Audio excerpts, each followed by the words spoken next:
Welcome back from the break. You're still watching This Week, and I'm Somna Sambo. Next is the tariff hike by telecoms companies and the multiplier effects on Nigerian banks that have jacked up the cost of SMS transaction alerts to their customers by about 50%.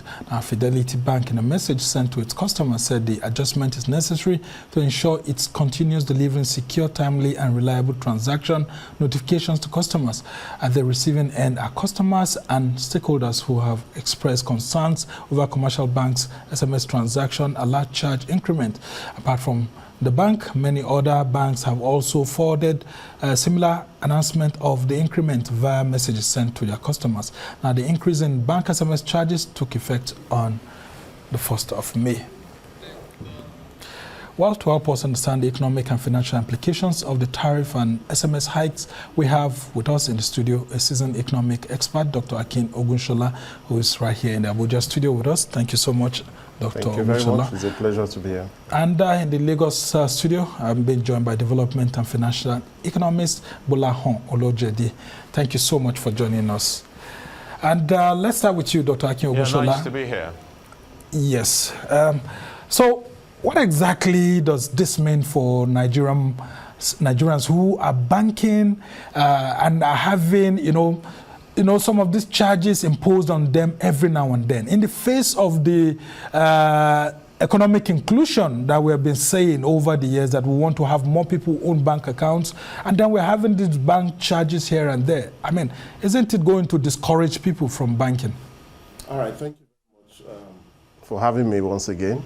For the SMS alert charge, I think we just need to create awareness that there's an alternative to SMS alert fee. And I think even the banks are also creating that awareness, because the cost is not to be borne by the banks, it's to be borne by the customers as a result of the general increase in tariff by the telcos in Nigeria. So the telecommunications company have decided that, okay, because power has become more expensive and the high cost of running business is also high, there's need for them to increase the cost of phone calls, data, and other, services that they deliver. So as a result of that, it affected the SMS alert charge as well, 50% increase. But there's an alternative to that. It's not compulsory that one must receive SMS alert. There's an alternative of email alert. So email alert is free. You don't get to pay for receiving email alert. So customers can decide to disable SMS alert if they don't really want it, because both the SMS alert and the email alert, they come in almost the same minute. So possibly there might be no need to continue to get SMS alert. All right. Can go for the email alert. All right, Olojede, talk to us about the issue of financial inclusion. If we say we want more people to be in the banking, circle, to have more bank accounts, and then, of course, more women, more youths, and all of that, and then all of this keep happening, people being, faced with several charges, one charge or the other, and all of that. Wouldn't this discourage, those unbanked people who want to bank? Well, I don't think it's significant enough to make that, to have that effect that you spoke about. So I look at let's say the lowest rung of the ladder. So the question is, how many transactions go through their bank account in a day? So maybe one, maybe two. So if 2 transactions go through the account on a daily basis, so you're going to be paying an additional 4 naira. The kind of, we're trying to bring people out of poverty, try to moderate costs, but the kind of costs we are after, the kind of burden we have to chase, is not a 2 naira or a 4 naira issue. We have to think bigger so that we can actually make an impact if we're trying to pull people out of poverty or encourage them to consume banking services. Where we might have a bit more impact will be people who are into retail business, and they receive a whole lot of transactions pass through their account in a day. The reality is that even for this, for this stratum of the market, they value this SMS alert And I'm not convinced that the additional 2 naira will probably make them want to say, no, I don't want to see alert again, SMS alert again. I'll rather stick with the email. So effectively, the impact of an additional 2 naira is not significant enough to dissuade the driving of financial inclusion if we explain it to people, especially the people who might not know why this is happening, to say, look, this is the reality. And there is indeed a lot of value in being able to receive SMS alert. And like the former speaker said, if you don't want it, maybe you can opt out of it. We were in this country when there were no SMS alert. Just that it is no longer safe. In fact, part of what we need to sell to people we are trying to bring into that segment of banking is to say, look, you're going to be more safe if you receive this alert. You will be on top of what is going on in your account. So it could be sold as something that will support them and for which value has been created, and they will be okay to pay an additional 2 naira. All right, sir. So, Olojede, at the heart of this conversation is the issue of excessive bank charges relative to Nigeria. And there's a comedian, his name is AY, who recently wrote, and I want to quote for you, he said, where do banks get the trillions they declare as profits every quarter, even in a struggling economy? The small charges and debits on our accounts need to be challenged. Many of these fees are unique to Nigeria. Why is that? And so even those who shouldn't feel the heat are saying that, look, these charges are coming in different forms, and before you know it, it's becoming substantial. And the banks are smiling to the bank, while those banking with the banks are complaining that they are losing some monies that at the end of the year, when you put it together, is something quite substantial. Well, this is where the regulator comes in. I know that CBN has been doing a bit in that direction, encouraging people to make direct complaint to them about issues regarding charges. There is also a document called the Banker's Tariff. It is good enough for people, at least the literate people, to familiarize themselves with this Banker's Tariff, so that if a bank is charging you out of the allowed tariff, you can make a complaint and you can make a case and you will get back your money. It's also important to analyze the financials of the bank. And what we're going to find is that most of this profit, the primary business, of course, is to create loans. So I don't think that is where most of the charges are coming from. And if there are charges coming from there, if you have procured a loan from a bank, you should check the charges you are receiving to ensure that it aligns with the offer letter that you have signed. And where there are discrepancies, make a case with your bank or make a case with the CBN. But of course, start with your bank. So it's a space for the regulators to step in and help us to sanitize. At the same time, it's a place where we need to drive the consciousness that there are documents like Banker's Tariff that guide what a bank should charge for a particular service. And Dr. Ogunsola, how do you react to this? Because people keep saying that in other jurisdictions, some of these charges do not apply so much. People who own bank accounts in other countries keep saying that they don't get some of these charges every now and then, including this SMS we're talking about. So why is that of Nigeria particularly peculiar?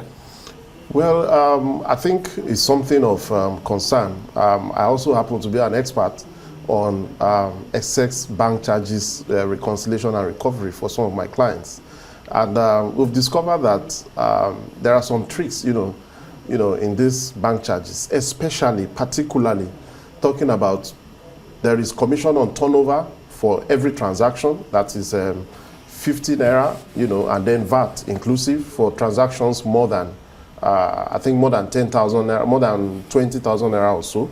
Then there is, a commission on turnover for, 10,000 naira less, then 20,000 to 50,000 naira. Now, after this commission on turnover, there is what they call account maintenance fee that they charge every month. And the fee is charged that for every 1,000 naira that is debited on your account, the bank takes 1 naira. Now, there is also a debit, that same debit that they want to charge on, they have taken commission on turnover.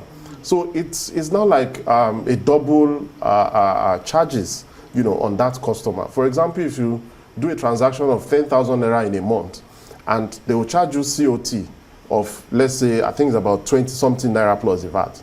At the end of the month, they will still charge another 100 naira for account maintenance fee, which is now looking too much. In other climes, talking about, for example, Kenya, there is a bank that is even using it as an advert, that come and open an account with us, and account maintenance fee free, no charges. Customers will just, move into such banks. So we want to call on the regulators, the CBN, to see how to possibly erode this account maintenance fee, or possibly looking at unifying the charges so that it's going to come once instead of putting various levels of charges on customers. All right, could this also have driven some people into embracing like new forms of banking, like Islamic banking, that has to do with ethical issues and all of that? Oh yes, that's what is driving people also into the fintech, because some of this account maintenance fee, many customers have complained that what is account maintenance fee after charging me COT plus VAT, on the same transaction. So that is driving them to the fintech and other forms of banking. All right, and I bring you back, Olojede. Let's talk about what could be the best practices. I mean, looking at other jurisdictions, what should be the best practice for Nigeria in terms of this to reduce this, and so as not to actually have people feeling that it's better for them to keep their monies at home? Because even within some Western countries, I've had some friends actually tell me that they prefer to be given cash than to be paid money for transactions through the banking system. Because, when their monies go through the banking system, they don't get it exactly at the same amount that they would get if it's cash. Well, we have to be careful about copy and paste, that this is the way it works in America, and therefore this is the way it ought to work in Nigeria. At the same time, we must ensure, at least this is a duty of government or its representatives via the regulators, to ensure that the consuming populace are not being fleeced by operators of the system. So my take will be that, look, we can sit down, and there are platforms for having this discussion. One of it is the Bankers Committee, where CBN is part of all those discussions, and the CEOs of the banks or their representatives are also part of that discussion. We can have sessions involving all stakeholders where we bring all these issues up, and we are able to understand it better. We're able to table the grievances and arrive at win-win solutions to this matter. I always don't want us to take, this is how it is there, therefore let's copy it. I remember when I was in telecoms and we're trying to compare certain costs, and somebody says, in my country where the cost is better, nobody harasses you for bringing fuel to your tower. Maybe you don't even have to bring fuel to your towers in those kind of countries. But here, there are peculiarities to our cost profile, cost of doing business in Nigeria. We need to consider that, but we must ensure that people are not being fleeced. And to champion that part is the government through its regulators. There are platforms. So let's exploit those platforms to bring all these issues up and settle the grievances in a win-win situation. As we try to round off this conversation, Dr. Ogunsola, talk to us about the regulators. Is the CBN or the NCC, are they really overwhelmed by some of these issues that it becomes pretty much difficult to regulate the appetite of some of these banks to actually, want to increase all these, charges in one way or the other? Oh, well, I don't think the CBN, the regulator, cannot be overwhelmed. They are capable to actually regulate and see through to customers, Nigerians, enjoying, corporate services that is optimal and, devoid of cheating of customers and excessive bank charges. So they are not overwhelmed, but possibly customers, and thank God for this avenue, customers need to continue to let them know the challenges that they face, And how this can be curbed. Yes, CBN always say report to us anytime you have excessive charges and all that. But not all customers can reach out to CBN, at the same time. Yeah, but in this instance, what should the NCC, for example, be doing to protect, consumers who have to pay extra because of this? You had offered a way out earlier that you could actually subscribe to email, but yeah. It would be interesting to know that a lot of Nigerians also don't have email addresses, or they just open it just because the banks are asking for it, and after that, they hardly check their emails. Yes, for those that cannot check that doesn't have email, possibly those that don't have Android phones and close to technology, they will have to continue to, visit the bank to get bank statements and see, what's happening. But they need those SMS alerts. So if they can afford to just overlook the 2 naira increase and continue to enjoy the service so that they can use it to monitor their transaction, that will be fine for them. Right. But there's a benefit of get an email and you will be free of these charges. So they will also work towards getting an email. All right, Olojede, I'll ask you the same question just before let us go. Any room for the regulator? Are they overwhelmed? What should the NCC do? In the face of this bank alert charge increase? What should the NCC be doing alongside the CBN? NCC has approved the increase in tariff by 50%. This is just an implementation of an approval by NCC. So as far as that particular charge is concerned, I don't think there's anything the NCC can do unless it wants to offer to take that bit and pay it to the service provider, which is not impossible. One of the banks that I use sent me a message and said, we're going to bear that cost for a bit. So maybe they will bear it for 1 month, for 2 months, I don't know. So you might have other banks also who may want to do it as some sort of CSR for the people around this time when the economy is booting. And say, look, that is my own contribution. I will carry that burden for you for a while.